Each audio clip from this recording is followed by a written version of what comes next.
Welcome to the Industry Insider, brought to you by PromoCorner. Each week, promotional product professionals Meg Erber, Jeff Franklin, and Stephen McFadden, along with special guests, will discuss industry news, trends, and events with a focus on educating the promotional products industry. The Industry Insider, the nerdy news you need to know.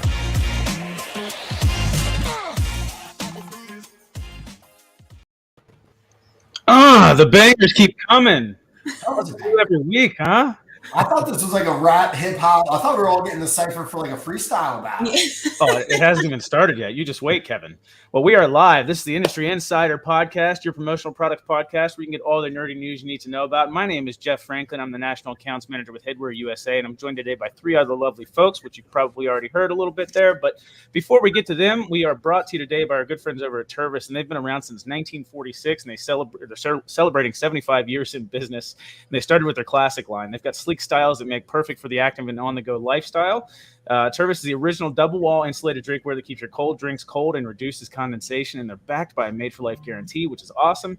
Tervis is the original customizable double-wall insulated drinkware that keeps your hot drinks hot and your cold drinks cold, and they're available in several sizes, including a 16-ounce mug, a 16 or 24-ounce tumbler, and a 24-ounce water bottle, made from Triton plastic, made in America, lifetime warranty, dishwasher and microwave safe, and they're BPA-free, so be sure to go check them out at tervispromos.com and tell them the Industry Insider sent you. Why don't we say hi to Stephen McFadden? How are you doing today, sir? Doing all right. I feel blessed to have light in my room today. They let me out of the basement to broadcast. I'm like, Meg, I guess. So good deal. So I'm assuming, no, but it's raining everywhere. It's raining here too. Yeah. Sorry. Go ahead. What's that? No. So I mean, you're in the same room, obviously, but I'm guessing there's been some upgrades to the lights. No. Me? No, just feels lighter and brighter. Yeah, no, I was just making fun of Meg. No, but I am happy because in sports. Got it. You know what? Sports world, yeah, go ahead. I didn't even notice that. Meg is in the closet for some reason. Meg, what's going on over there? It's just pouring outside, and I have my light like right on me. I have that light, but it doesn't seem to matter. Oh, there we go. Oh. All right. Yeah. Fair enough. So, how are you doing today, other than the lighting situation?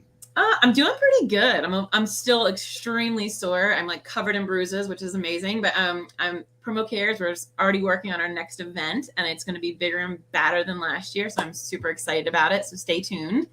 But otherwise, okay, how you you doing, Jeff? Elaborate on that, because I'm not sure what we missed. Now I've got FOMO. Yeah, well, it's coming. It's all coming. Soon. It's all coming, but the bruises are currently here. So what's going on? Oh, from jiu-jitsu. You know that. Oh, well, the norm. All right, fair enough. Very good. And dangling. All right. Well, we are joined today. I thought the new PromoCares event was going to get really aggressive. I wasn't sure where it was going. That's kind of. I had my way. That's where I thought Meg was going with that. I was like, what the hell is going on with PromoCares and like bruises? We're going to beat those donations out of you. Give me your money. Scary. All right, we are joined today by our good friend Kevin Mullaney, and we're here to talk today about the Fab Five. Is that what we're calling it, or the Fad Five? I think we twisted it up a bit. Yeah, the Fad Five. Very good. Well, Kevin, it is customary for us to give our special guest a good 3 to 4 minutes to introduce yourself. Tell us maybe how you got started in the promotional products industry and what the hell you've been up to since. Awesome. Thanks, everyone, for having me on. Long-time listener, first-time guest. Stephen can attest. I've been DMing him for 2 years now, trying to get on the calendar. So very excited to be here. Kevin Mullaney, 11 years in the industry, Vice President of Brandito, also known as the Sultan of Swag, the Maestro of Brandito merch, your DJ's favorite DJ. And I just really, like I said, excited to be here. How I got into the industry, I actually used to try and date my owner's younger sister in high school. And that never worked out. But he liked your boy's ambition. He knew he was always reaching for high goals. And I was consistent and persistent. So he thought I'd be a good salesperson for Brandito when he started the company about 12 years ago. Ever since then, when we started, I was their first hire. And now we are, I think, not formally recognized, but one of the top 100 distributors based on sales volume. We've got 37 employees. We're based out of Richmond, Virginia. We have kind of three pillars. We've got the swag side. We've got a Crown Lane Creative, which is our agency side, custom logos, custom campaigns. And then we do have a fulfillment center, 42,000 square feet out of Richmond, Virginia, storing for e-commerce stores. We've got about 30 programs, and we do a lot of kitting and fulfillment, especially over the past 2 years. So hopefully that's a little bit of background on me.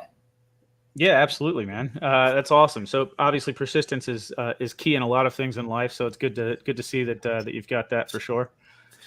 So For sure, yeah. It might be on the gravestone. Did you get the girl, Kevin? We all want to know. No, I got the right girl. My wife is that's all that matters. I've got the right girl. Yes. Exactly. We're about 1 week away from talking about translating skills. But with the last podcast or 2 podcasts ago, that dating, I didn't even think about the parallels to the sales industry. So, oh, dude, it was the biggest sale of my life. I would say the same thing, Jeff. Yeah, I mean, my wife got screwed out of that deal, but it is what it is. Yeah, she does have that. My wife also clearly has bad decision-making capabilities and potentially bad eyesight as well. But yeah. So I have a question for you, Kevin, because you're more like us. Like we're like outgoing. Is your wife the polar opposite of you, or polar is she? Opposite. Yeah, it works that way. I think. Yeah. She's the Kindle on the couch. Netflix minus the chill. Yes, completely agree with that sentiment. We've got a great yin and yang. And then our daughters, we've got 2 young girls. It looks like their personalities are following one each way. Our oldest, Brooklyn, is a little bit like her father. And then Cameron, our youngest, she's 10 months and she is a lot like her mama. Aww. So Kevin, you said Netflix minus the chill. So is that like a post-kid thing that we all are just I'm just gonna. I'm hoping we're just gonna skip right past that. Anymore. I'm gonna try and just right past that one.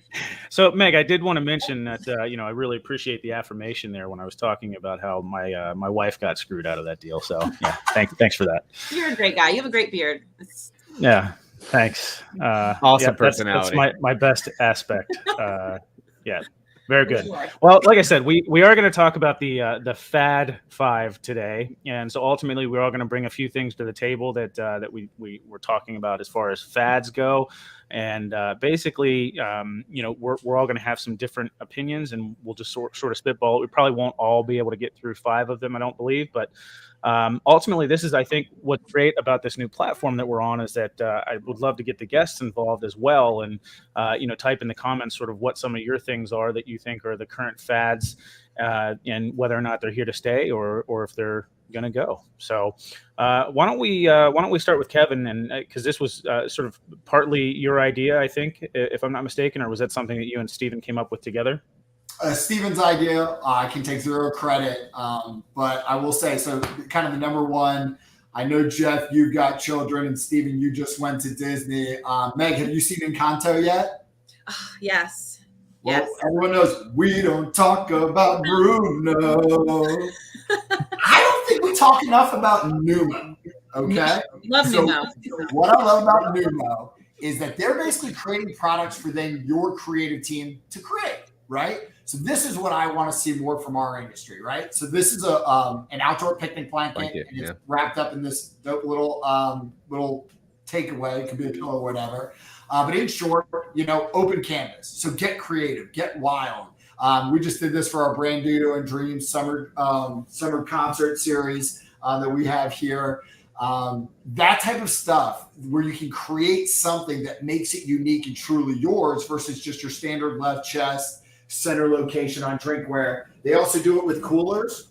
So this is their Terrapin cooler line, right? So in this situation, you can customize the bottom, customize the strap, customize the clips, customize the zippers. Obviously, we didn't get too wild there, but it's almost like a Cotopaxi type of vibe. So I think that, of going from the school of thought from T. Hamilton, where design matters, I think the more that we can get our suppliers on board with this Numo style of, hey, here's a template, go nuts. We'll PMS match it and we're going to bang it out. But that would be my first fad that I saw in Vegas that I'd love to continue to see.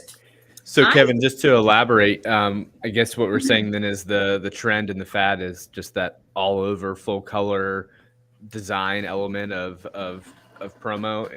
And did you see quite a few of that in Vegas? Like, was there a lot more people coming out with stuff like that, or do you think that's more the trend?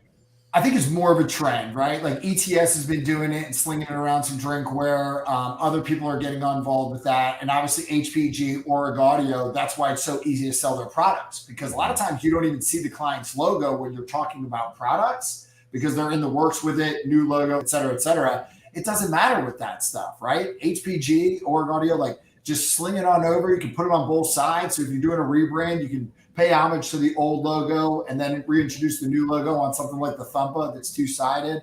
I would agree, Stephen. I don't think that everyone's on that curve yet. But, when Numo came out with that Barbie Dream House 3 or 4 years ago in Vegas, that was kind of, in my opinion, them kicking the door, waving the 4-4. Sorry for the Biggie Smalls reference for those that aren't in the 90s hip-hop. That was them saying, hey, we're not going to do your standard 8x10 booth. Like, come bring the noise. And I think that's what I get excited about when I'm talking about my clients. They might not always pick up the vibe, but I want to continue to take them out to left field. And if they want to continue to hit grounders to second base and play it safe, I'm all about moving the runner over. I have to agree with you, Kevin. I have been pitching, like not pitching this, but really trying to drive this concept home. Like, you don't just have to do left chest. Like that's the same old. If we learned anything from being quarantined for the last 2 years or whatnot, we've learned to be intentional with the things that we're doing. And you don't even necessarily have to put the logo, like having a message. I would much rather have a t-shirt with a message or cool design than someone's logo. Like, I'm more open to wear it long term. Therefore, you have the people that put the logo on their messages are getting a better ROI. And I'm on the committee for Promotions East, Charity Gibson and I, and everything that you just said is what we've been saying for the last year. We have to be intentional. We don't have to do things the same way. Let's make it new. We have an opportunity. We have a fresh slate. And I like what you did with that branding on that picnic blanket or whatever it was, because it was perfect for the event. Right? Yeah, beautiful exactly. different area too. So we're going through with like President's Club logos or President's Club gifts. Like, I don't want a polo that says President's Club. I want a really dope logo or a really cool polo that I'm going to wear again and again. And when someone's like, "Oh man, I haven't seen that in the company store," or like, "Where'd you get that one?" Like, President's Club. Do better next year, right? Like, versus something that says President's Club on one of Jeff's sweet hats, right? Like, that's just, it's not going to get as much love. That's my opinion. Right. It's kind of like douchebaggery. Like, look at me, I'm in the President's Club. I got my members only hat. Exactly. Yeah. So Kevin, let me ask you, because I know this is it's certainly something that's not necessarily new, but so what with Numo and some of these other companies that are doing the different, the stuff that's not just a logo slab. What's the turn times on that kind of stuff like? Because I know Numo's here in the States, right? So yeah, Numo, they're still running. I believe it was, unfortunately, when we got all hyped up on it was when, it was like Q3, Q4. So it turned into I want to say it's just like 12 to 15 business days. It's not that much longer. Because it's all done domestically, again, somehow, some way. And I'd imagine it's just a full color dye sub. So yes, that great point that you bring up is that we still can't wait, or at least my clients aren't 60, 90 days out to bring in something custom overseas, but those items are giving you that vibe. So again, working with someone like Numo is I'm hopefully going to be able to spend more business their way, because I can get custom, I can get creative, and I can hit those home runs without, worrying about air freight or ocean freight. Wow. So could we say that it's more so doing custom, but in a faster speed to market setting? Yeah, that would be the best way to summarize it. Very good. Because I think that's the problem. I need a Jeff in my life. Like, I need a middleman that could just give you the back of the book without having to read 180 pages. You're good. I'm all about the Cliff Notes, man. I don't have time for that stuff. That's why I watch the movie instead of reading the books. Well said. Yeah. So what's your next fad, Kevin? You said you had some more, right? Next one I keep hearing a lot about is print on demand. And we run a lot of e-commerce platforms. We've done print on demand for many of them. And a lot of you're hearing from the e-commerce platforms, they're trying to get that, oh, we link up directly with Vantage. We link up directly with Cutter. That's fantastic, right? But I still don't think you're making money when you're selling shirts one at a time, polos one at a time. I don't think that's a profitable venture. And at least, again, we're part of the Facilis group. We use Bright Stores. We use Shopify. We've used them all. I don't think there's a one-button click that automatically does that as much as they still preach. You still got to click the button, right? You still got to get that information accurate. So print on demand is something that I'm hearing a lot about, or at least have heard a lot about over the last 3 months from our suppliers. It's not something that we're necessarily getting on board with. So I'm going to see it and call it out as a fad, but one that I hope does not stay around forever. As a part investor of Brandito, I just don't find it to be valuable long-term business. Well, I have, go ahead, Meg. No, I'll just say my little tidbit on that. I mean, I think you really have to have the platform, right? Like, I think Order My Gear does a really good job. There's certain people out there that do a really, really good job. And over the last 2 years, this side of the business really is spiked because people were at home. People wanted to buy that shirt that they could get in retail, but now it's like, oh, now it's available. I know, for instance, Harry Styles World Tour, right? They went on tour and then it got canceled because of COVID. They were then sending those sweatshirts like to the ticket holders or to the fans. And it was like, they were just, rebuying them and doing it. And then it's like one at a time and they were spending like $70 a pop. So I do feel like the margins are even there if you can work it out, right? Because people are like, if I'm just buying one, then I don't mind spending the extra, the cash. So I don't know. There's a lot of things, but I feel like that's been a very big part of this business the last 2 years. I don't want it to go away. I'm not having to do it, so I don't have to deal with the headache. So that's why I'm saying that from my perspective. Go ahead, Steven. I'm sure you have a completely different perspective having to do it. It works in certain markets. I don't see as much of practicality in the corporate side of business. I do see a lot of application in the team, the fanfare, the commemorative, the championship T-shirt or like you said, the concert tour or whatnot. The logistics behind it on the back end, though, like you said, is just you have to be set up for it because you're going to have to hold inventory, which is something that as a distributor, we try never to have to do because you guys are doing it, right? So there's that element. You have to have production capabilities, warehousing, spacing, shipping you have to have a whole shipping team, really, depending on how big some of these projects are. So there's just so much overhead that goes into print on demand type of a project. There is margin and there is ways to do it. And I think there's things like, transfers, which have really changed the game with the way that you can hold a sheet of transfers, and that can be 100 plus items just sitting in a very small area, and then it's just nothing but heat pressing. So that's kind of helped the print on demand ability with some of these projects, but there's still an inventory component. There's still time-based cost plateaus. So you can only move so fast. Whereas, I can scale it with big screen print machines, big embroidery machines, where a lot of the print on demand is one at a time, until you get to some of these big production facilities. So I love the concept and I love the idea of it. It just has to be the right market, though.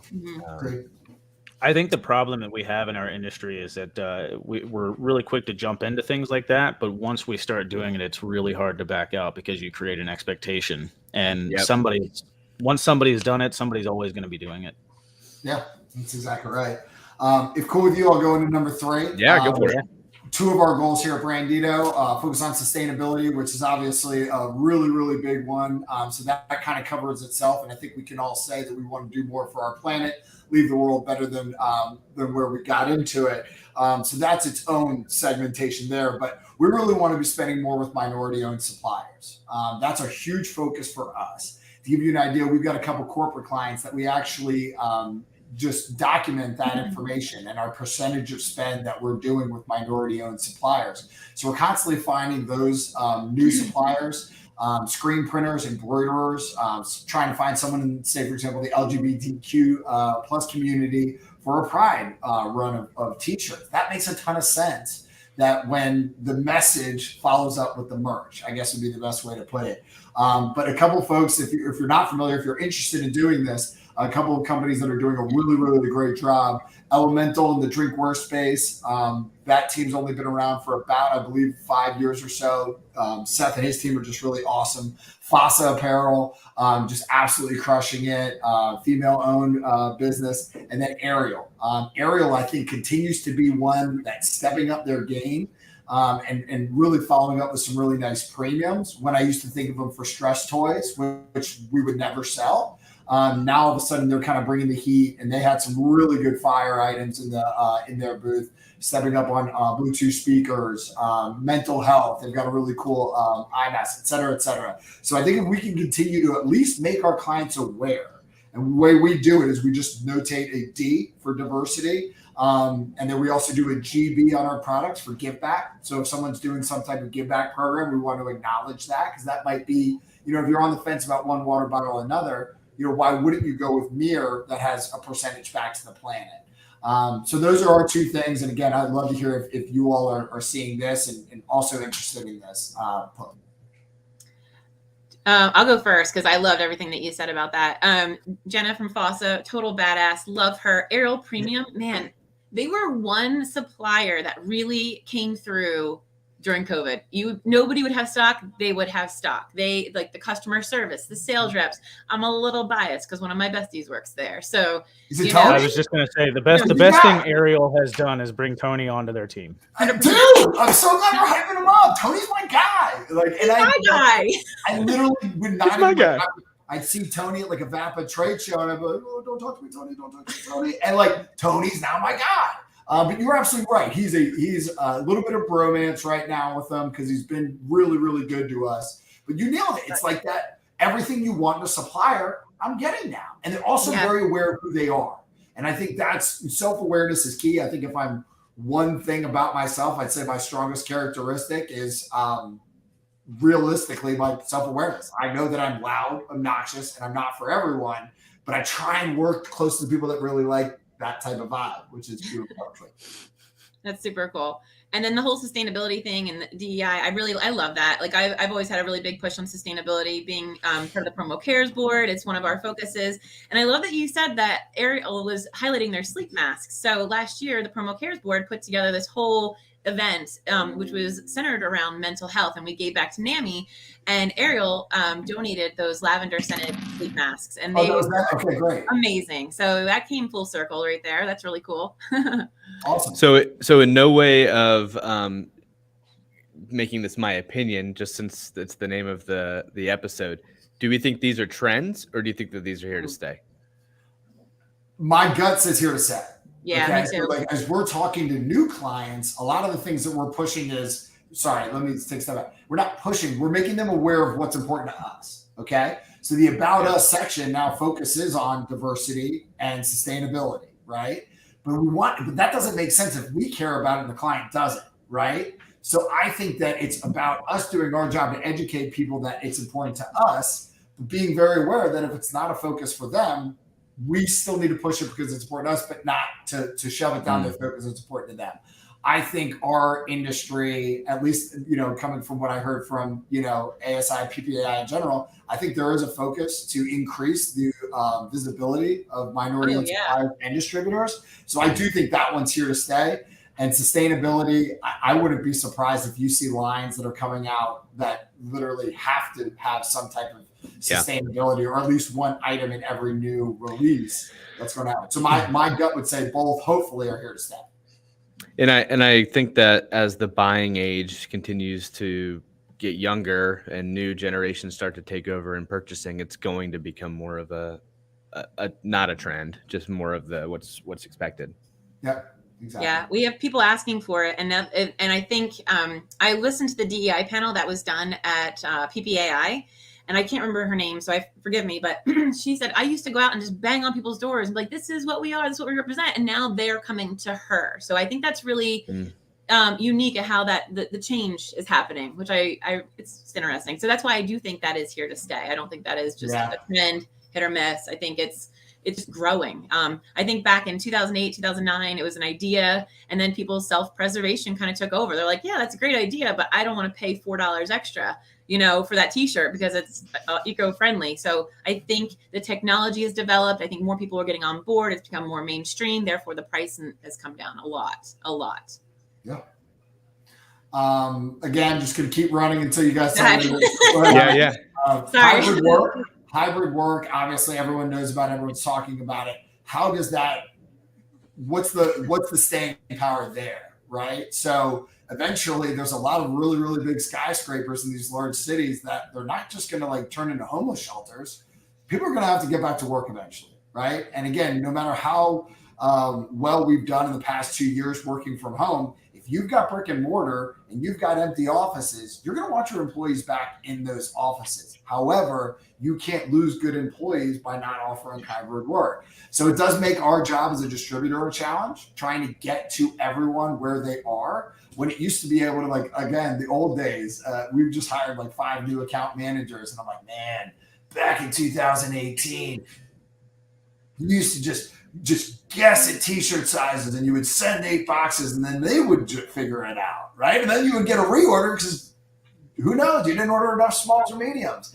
And now it's, okay, we're going to set up a form site. We're going to gather all the personal data. We're going to make sure this is secure for this data exchange. And then we're going to drop ship it with a personal note tailored to Steven, tailored to Jeff, et cetera, et cetera. So I think hybrid, to be honest, and I think I'm hopeful in this, is a fad.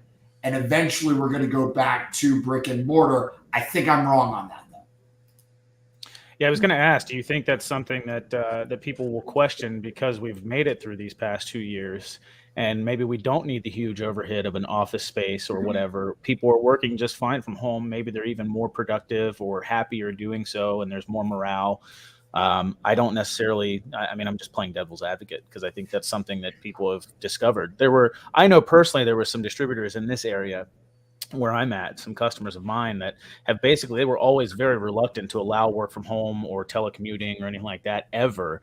And, they were sort of forced into it with this situation. I mean, their office is still empty and they're not really complaining about it.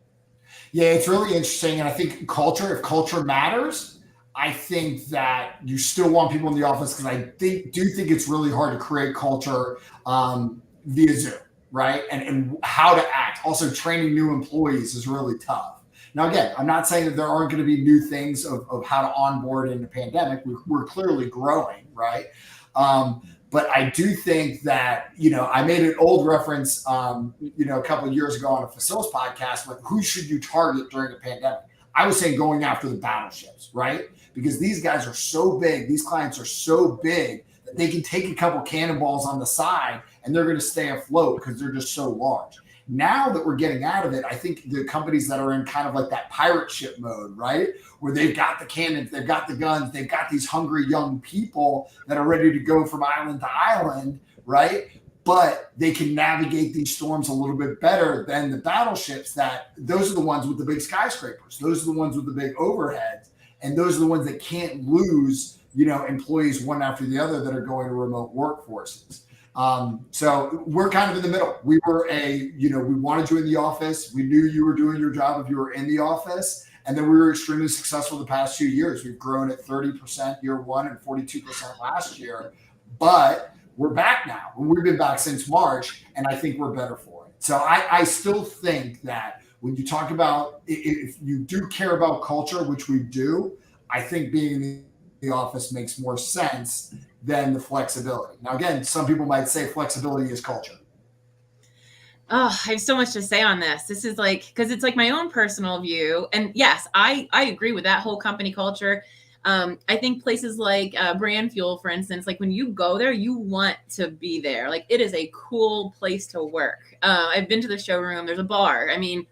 But there's still those people that found themselves in a better position working from home. I know my sales doubled working from home. I'm not on the road. I'm not missing any emails. So my sales doubled. So I'm really, and I like working from home. Pretty impressive coming out of that closet. I will say that. I know.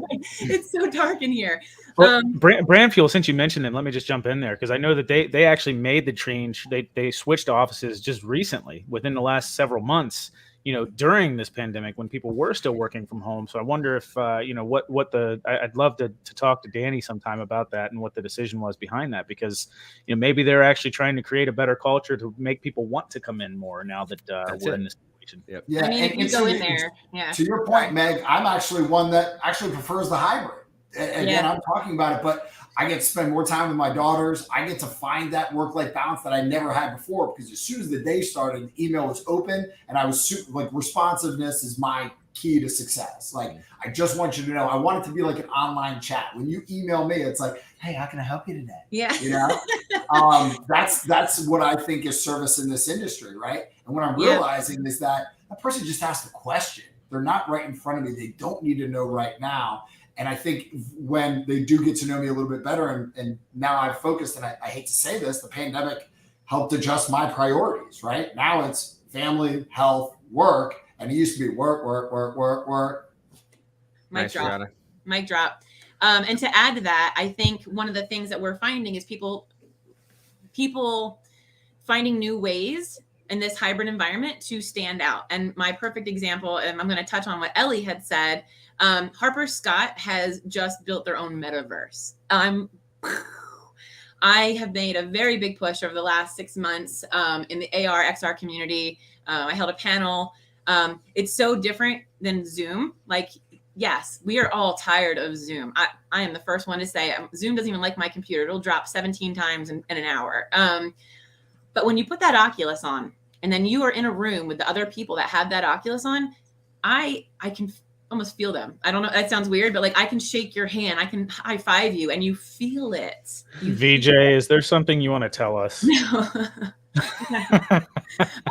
But distributors like Harper Scott saw this need. They saw it. And the launch actually comes as the promotional products distributors, they want to increasingly diversify their offerings, right? To provide a wider range of solutions. And that's what we're seeing. There's people like Snoop Dogg, Kings of Leon. They went out and they put their albums on NFTs. So promotional products, like there's big distributors that have big accounts like LinkedIn or Ben & Jerry's or whatever. I'm just naming these people. If we're not offering that to their clients, or they're not offering it to their clients, then they're going to start looking elsewhere. This is the newest technology. This is a solution to not being on Zoom all the time. It's a solution to the hybrid environment. I mean, Facebook is gone. They're going Meta or whatever, but this will be an opportunity to be in a room with all of your colleagues and be virtual still, but still have that like culture, that morale. There's these VR events that you can do. There's award shows. There's so much there. I'm just laughing because he doesn't get it. No, it's not that I don't get it, but you pump it up like there's zero negative behind it, and there's actually a lot of negative within crypto and NFTs. Oh, there's negative everywhere. And I'm not saying we're going to live in the metaverse. Gosh, I want to put that off, but I mean, it offers a supplement. It's a new way of doing things. It's being intentional about not going back to 2018.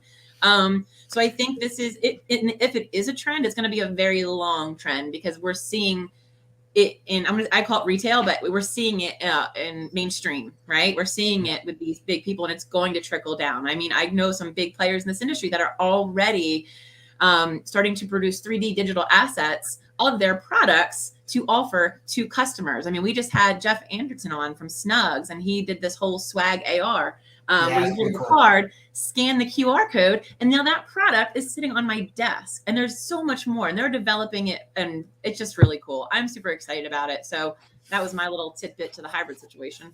Yeah, the last thing I'll say on hybrid is, for events, and I think we all want to be a part of events and events to happen. But Steven, we're both members of the Facilis group, right? Like, how much different was the Facilis Awards this year versus last year, right? Night and day. I got to see someone do, was it a cartwheel on stage, and lots of cool stuff. That was embarrassing. That was more like I digress. Sorry, I didn't mean that. I wasn't talking about you specifically. That was a completely different feeling and emotion being a part of that versus last year when they had like a magician. It was just weird, man. So anyways, shout out to everyone that is going back to the office. Respect for anyone that's doing it from home. Again, whatever your hustle is, you're going to find it. And there's going to be somewhere for you. And I think that's what's really rad about all of this, is that if you don't want to, like, it's a job.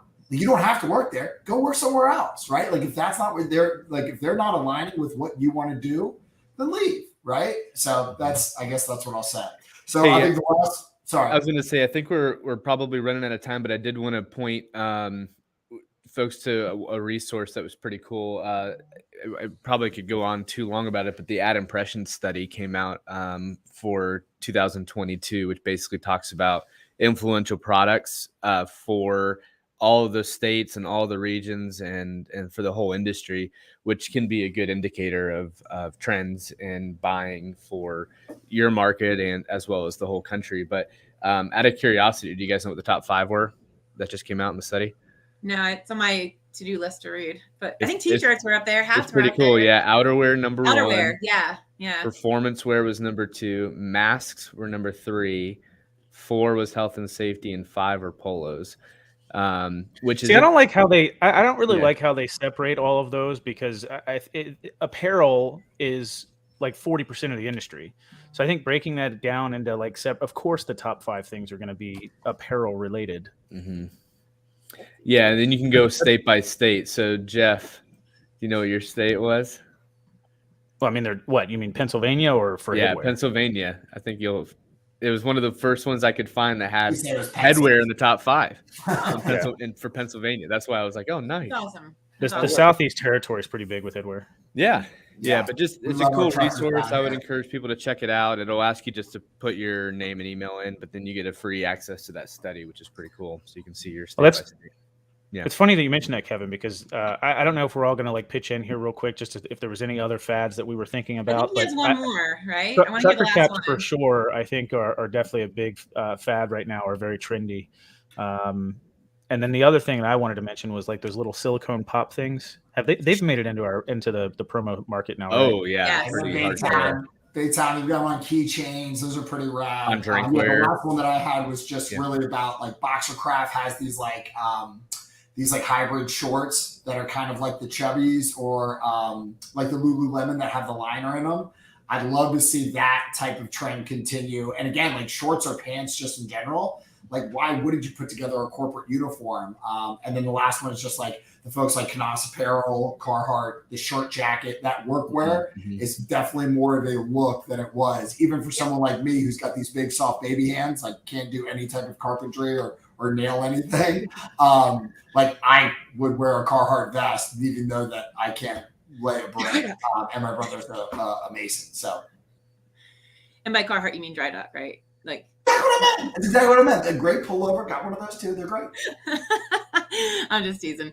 No, I agree Soft, with you. Kevin, I think shorts I think are really big. I know Bella Canvas is coming out with a new pair of like sweat shorts, and I live in these. Like from spring to fall, I love them. They're so soft, they're so comfortable.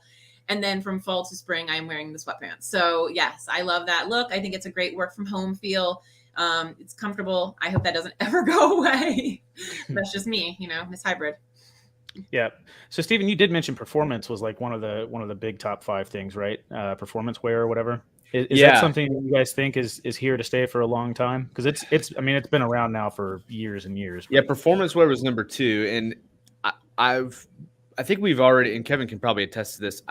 We've seen the shift to, it used to be all cotton, right? All woven, all cotton, and then it was like all blends. Now it's all poly. And now, like, I don't think I've sold a 100% cotton piece in years. It's like we want tri-blends, we want performance, and that athleisure push has been nonstop for the last 6-7 years. That was even before pandemic. So now that you've created hybrid work environments or work at home, why would they get more dressed up? It's like it's hard to. What's really nice about that is you can actually make like formal dress attire in those performance materials, so it's super comfortable but still looks great. Yeah, agreed. I think the pants like that again, Lululemon. I think people will continue to knock that, and I'm not sure if they're in our industry yet. But every time I get a request, I've not had any luck. I think that's still the look, whether it's male or female. People want to be comfortable. They want to, again, pay a higher price now. Paying for premiums is kind of what you're seeing with Ten Tree, Marine Layer, and some of those other companies. It's really, really high cost to buy a crew neck sweatshirt. But if you're going to wear it again and again, it's your favorite sweatshirt, let's do it. That's right. Do you guys have any others to add that we didn't cover? No, I think Kevin was a wealth of information. I love how he put that together and we all chatted about it. I think that was great. That was a great job, Kevin. I will thank you very much. I will say, if anyone knows of like anyone that has polos period in stock, holler at your boy, because for some reason, if polos are still trending, like let's get some inventory in here, folks. Right? I know it's a little bit of a pandemic here, but good Lord, Steven, I don't know about you, but I can't find a polo anywhere that's got all sizes. Oh my God! It's tough. It's tough. Good.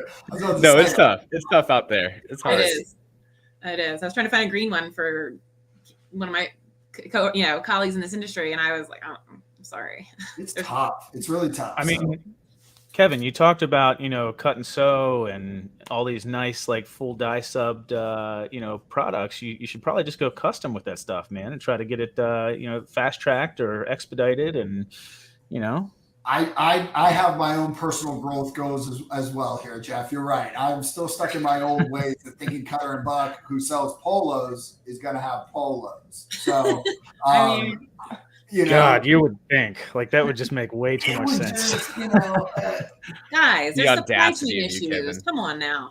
Again, I don't want to be ignorant to the fact, right? But I guess I'll say this. After 2 years, starting to get a little bit frustrated that there aren't going to be polos in stock until August when you sell polos, right? Like, did we not get the binoculars on and say, I think we're going to sell a couple polos in 2022?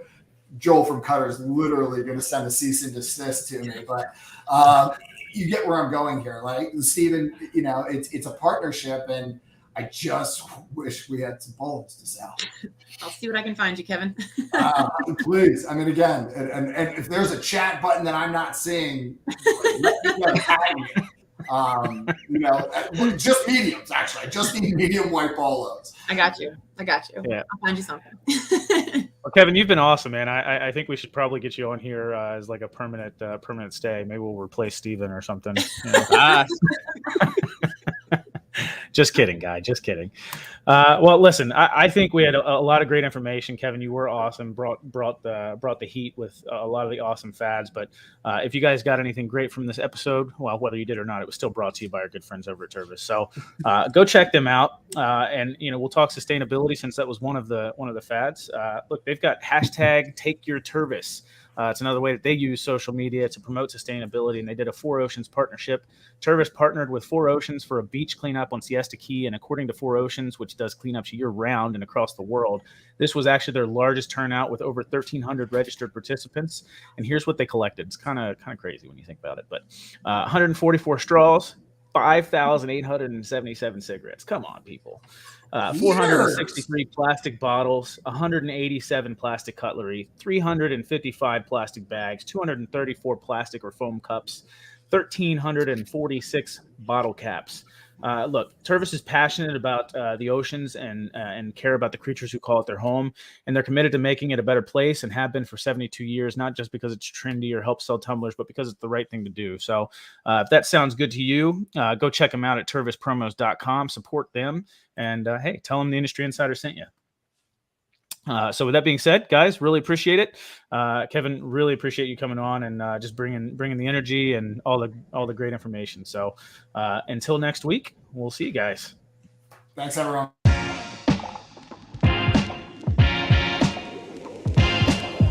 Thank you for listening to this week's episode of Promo Corner's Industry Insider. For more great content from industry thought leaders, including podcasts, blogs, and videos, visit promocorner.com.